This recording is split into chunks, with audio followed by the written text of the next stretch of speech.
Umamin po sa kanilang video call ni Martin Romualdez at Saldico, may palusot.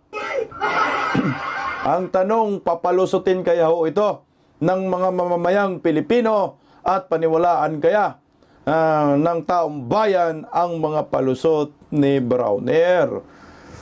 At meron din po palang isyo patungkol po sa Browner condominium. Abaho, hindi ko po ito alam. Ngayon lang po natin ito talakayin.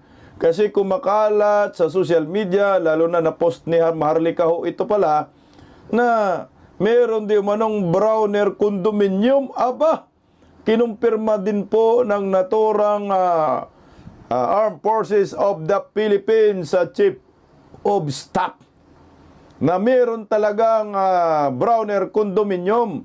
Alamin po natin kung kanino ho ito, sa kanya ba